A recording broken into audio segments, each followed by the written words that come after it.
Good morning. Brian of London here in my forest, sipping my culturally appropriated small Italian coffee in the Bereshit forest in Tel Aviv, in Israel, because I am Brian of London, not Brian in London. And I think you all know what I have to talk about a little bit, but I want to weave in some other stuff, because I want to weave Tommy Robinson in with the very, very interesting Jack Dorsey, Tim Pool, and the trust and safety supervisor from Twitter, because all of these things are connected. So unless you were under a rock in my particular world, last night Tommy Robinson put out the news that the Attorney General is going to charge him, or has charged him again, and is taking him to a trial. And I can't tell whether it's a criminal trial or a civil trial, because they're holding it in the Old Bailey, which is generally a place for criminal trials. But Tommy did a couple of videos last night, a sort of a short one, and then a long, rambly, live streamy one.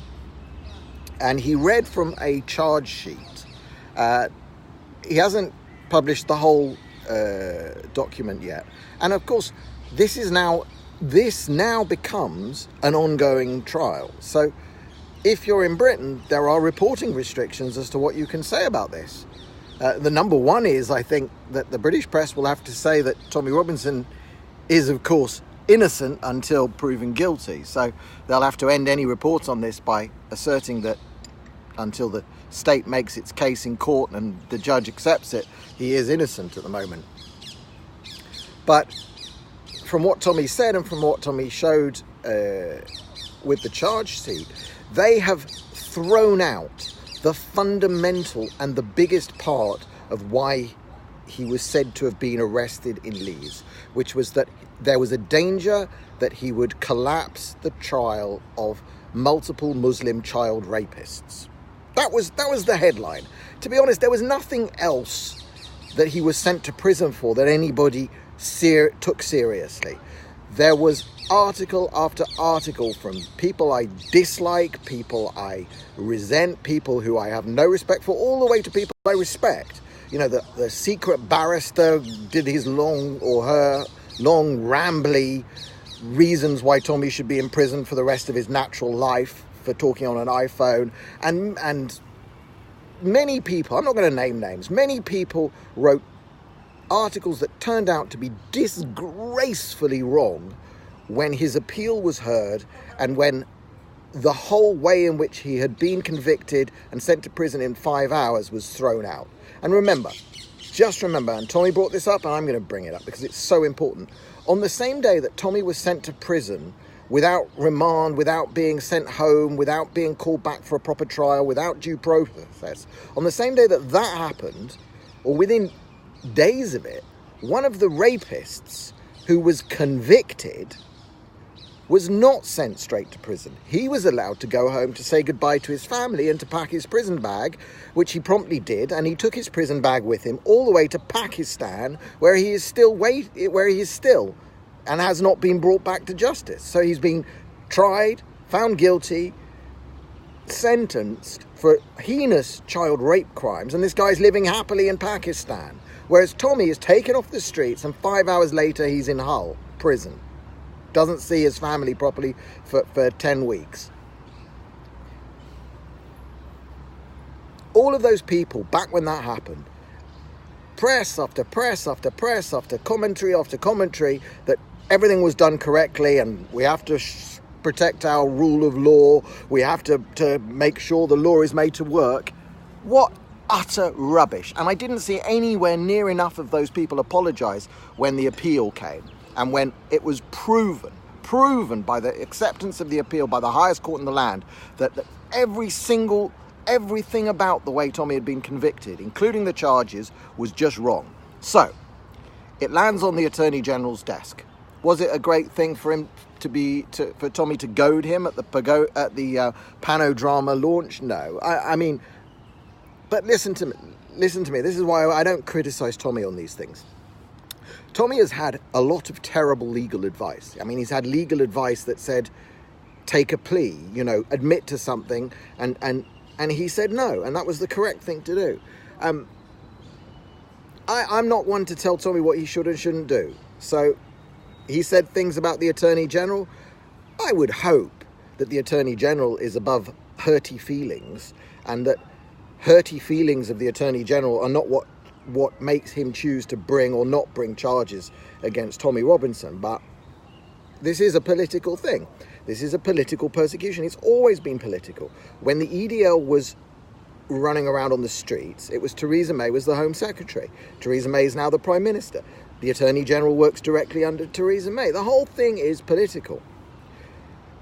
And when I say that I would hope that the hurt feelings of the Attorney General are not what caused him to bring this renewed prosecution now, the trouble is, according to what Tommy's read of the prosecution so far, it would appear that Tommy is being charged with hurting the feelings of child rapists who are in prison for 200 plus years now for raping children.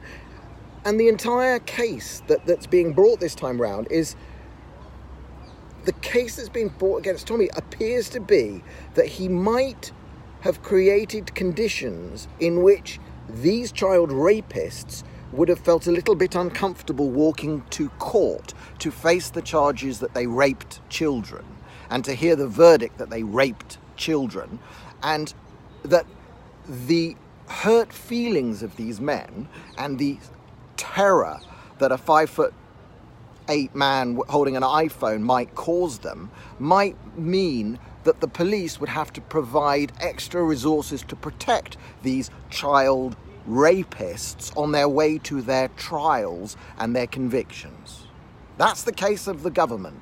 I mean, I hope whoever stands up in court and delivers this case, well, can actually hear the words that are going to come out of their mouth when they read this charge sheet.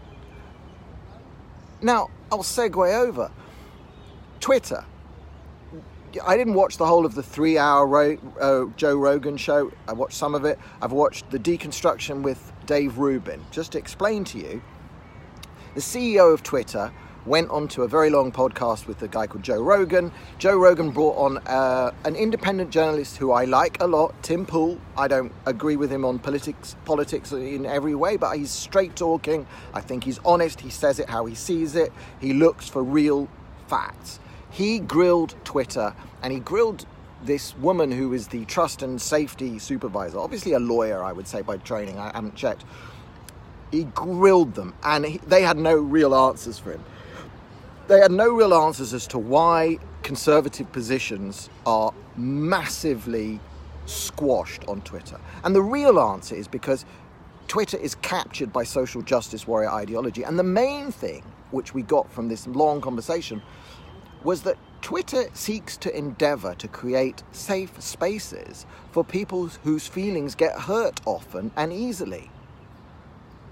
Do you see the commonality here? The government is trying to persecute and prosecute Tommy Robinson for hurting the feelings of Muslim rapists by his words. We have left liberal Western civilization, Judeo-Christian democracy behind. Because if you cannot be on Twitter, if you can't, look, I'm called a Nazi on Twitter. Sometimes I block them just merely so they don't report me. Sometimes I mute them. Sometimes I ignore it. But that's the cut and thrust. I was on an incredibly long live stream, a 2-hour live stream with Count Dankula last week. Now, Count Dankula's a great guy. A little bit socialist, a little bit left-leaning, painted as a Nazi by the press. He is not a Nazi. He's the man who taught his dog to stick its paw up when he said bad words. And it was a joke. It's a bad taste joke for some people. It's mildly funny for others. I don't care. It's a joke. And he was taken to court in Scotland and found guilty of committing a joke because what they did was the police and the prosecution services went shopping for someone to find someone who would stand up in court and say, my feelings were hurt. This is British. So in America, at least, it seems that it's Twitter that is prosecuting and persecuting people for hurty feelings. In Britain, it's much more worrying because it's the Scottish courts taking Count Dankula to court, and it's the Attorney General of the United Kingdom working directly for the Prime Minister called Theresa May, who's taking Tommy Robinson to court for hurting people's feelings or for possibly hurting people. I mean, it's insane about this hurt feelings thing. So I was on Count Dankula's podcast, YouTube channel. I spoke to him for 2 hours. We had a great conversation. We talked about Israel, we talked about the West, we talked about joking about Nazis. And in his chat, which I did not look at deliberately for the first hour and a half, in the live chat on the video, were tons of people saying heinous, horrible, Nazi-based things about Jews that were terrible, that were designed to rile me up. I mean, and I'm not saying I didn't troll them back, because before I started the live stream, I stuck my big Israeli flag behind me because I knew that would wind up some of the crowd that listened to Dankula. Now, do I hold Dankula responsible for his audience? Absolutely not. In fact, I hold the media responsible for Dankula's audience, because the media have told everybody this guy's a Nazi, and so a few Nazis follow him. Now, does Dankula make some money from these people? Yes, I don't begrudge him that either. Okay. Dankula's material is not anti-Semitic, it is not Nazi, it's not any of the things he's accused of. He's a good guy. I like him. He's a free speech extremist like I am now. I'm in Israel. My name is Brian of London, if you've just joined. I'm sitting in a forest in Tel Aviv called Bereshit Forest, which means in the beginning, or Genesis. It's the first words of the Hebrew Bible. And I'm talking about Count Dankula, and I'm talking about the pure Nazi. And see, the thing is it hatred or is it just trying to get a rise? There's an element of both. I'm not going to downplay it. But as I say over and over and over again, the reason why I can not live with, but the reason why I just don't get excited about almost all of this far-right Nazi hate, especially online, especially when it's not face-to-face, is that these people do not hold institutional power anywhere, okay? There are no significant bastions of Nazi white supremacist ideology anywhere in the world, okay? None. They do not hold the courts. They do not hold the academia. They do not hold the media. They don't run anything. Whereas Jeremy Corbyn, Ilhan Omar, the Democrat Party is heading towards institutional anti-Semitism. The Labour Party in the UK is institutionally anti-Semitic, as has been proved by Labour MPs who have resigned from the party because they don't believe Jeremy Corbyn will do anything about Jew hatred within the Labour Party. That's at the highest levels of the British parliamentary and governmental system. So I'm not worried about mean comments on YouTube videos from Count Dankula's followers. I'm not worried about my feelings. I could make a case. I mean, if I wanted to, I could make a case that my feelings were hurt by repeated Nazi slurs coming at me, but I don't, because it's just, that's not who I am. However, the other side wants to live in this safe space wrapped up in cotton view where nobody tells them truths that they don't want to hear. Nobody tells them that global warming has become a religion and that belief in it is bullshit and that it's just a tool to globalize and take over the world and control everything. Nobody wants to hear that. I will have hurt some people's feelings by saying it. Do I care? No. Am I likely to lose my Twitter or Periscope account? Well, I guess if someone gets upset enough, and if I slip up and say a mean word or misgender someone. Oh, and just on a little point, Nick Lowles of Hope Not Hate keeps referring to Tommy Robinson by his dead name. Why is Nick Lowles of Hope and Hate? Why is he allowed to use Tommy Robinson's dead name? Tommy Robinson in public goes by the name of Tommy Robinson. He has done since the beginning. It's his activist name. He has chosen that identity. That is declared identity. Why is he not allowed to declare his identity? And why is Nick Lowles on Twitter allowed to dead name him as that other name that I'm not going to say? Why is dead naming allowed by this hateful Nick Lowles character of Tommy Robinson? Why is that allowed? I don't know. I think I think he should be reported for dead naming Tommy Robinson every time he does it, and until Twitter delete his account and delete his organization's account, and everybody's speech must be terminated, and we should all be off Twitter because it's too dangerous, because too many people's feelings are going to be hurt if you remain on Twitter. And if Tommy is allowed to live stream outside courts, he might hurt the feelings of even more Muslim child rapists, because God knows there could be tens of thousands of Muslim child rapists watching some of Tommy's live streams. And what would happen if they all had hurt feelings? The Attorney General would never be able to put down his books. He'd be constantly taking Tommy Robinson to court, to the High Court, to the Old Bailey. They could set aside all other criminal cases, and then they could just have like a constant stream of hurt feelings Muslim child rapists coming to declare that Tommy Robinson had hurt their feelings by talking about Muslim child rape in the UK for the last 40 years. I don't normally get as ranty as this, do I? I think I've gone on long enough. As you can tell, I'm a little animated today about Tommy Robinson being charged again, because in all seriousness, as he said last night, look, the guy's been through some unbelievable things. PTSD is real. I guess I wasn't the world's biggest believer in PTSD, but over the last few months I've been helping someone, and I don't want to say too much about it, but I've been helping someone who has written a lot about PTSD, and I've read a lot more about PTSD than I realized. And it is very, very, very real. And what the government is doing to Tommy Robinson is definitely pushing, it could push him, I don't know. I'm worried about his safety. I'm worried about his mental health. I'm worried about his security, physical, mental, everything. The government are treating him in a way that I literally did not believe was possible in a modern Western representative democracy. It is truly sickening and shocking. The only thing is, I do know that Tommy's got some good people around him today. It's not a matter of taking legal advice. His legal advice has sometimes been wrong, sometimes been right. He's a very bright guy. If he's left to his own devices, he usually makes the right choices.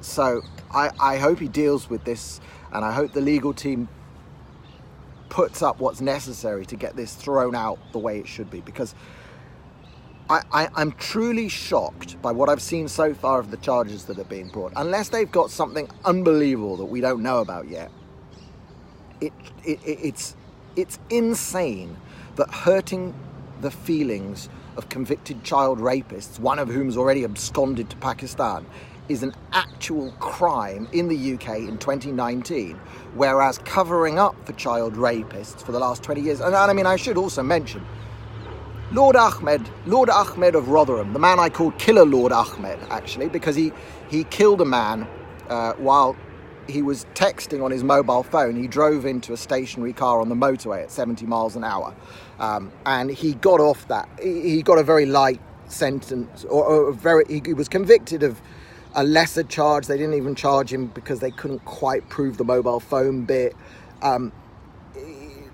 He's Killer Lord Ahmed to me, and I've met him, and he said, and his words in the public meeting that I organised were, if that, to a woman called Batior, his words to her were, if that is your definition of an Islamist, madam, I am an Islamist. And then he stormed out. Unfortunately, we don't have video of this.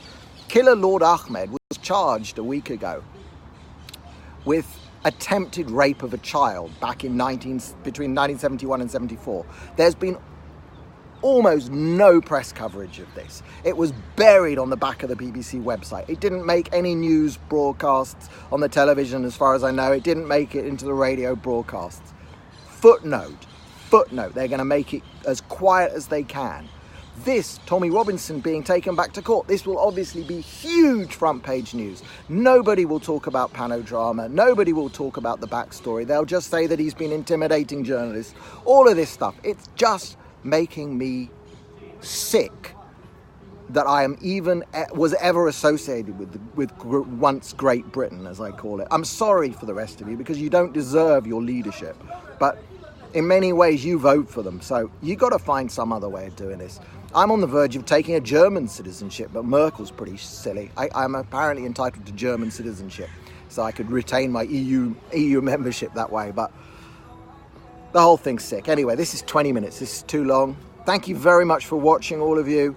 I shall be putting this on YouTube, podcasting with it. brianoflondon.me. I don't know how else to support Tommy more than this. Go to tr.news, watch for everything there. He's also on Steam, by the way. Steam is a blockchain-based social media site. I was going to talk about blockchain, but I'm not going to do it now. Go to steemit.com/@TommyRobinson. And he's on Gab, but we're trying to get his proper name back on Gab. Support Tommy. Turn up. Do whatever you can. Share everywhere. Share on Facebook especially. I'm dead with Facebook. Can't be bothered. And it's nice seeing you. Shabbat shalom to my Jews. Shabbat shalom to the rest of you, because I don't care. And goodbye from Bereshit Forest in Tel Aviv.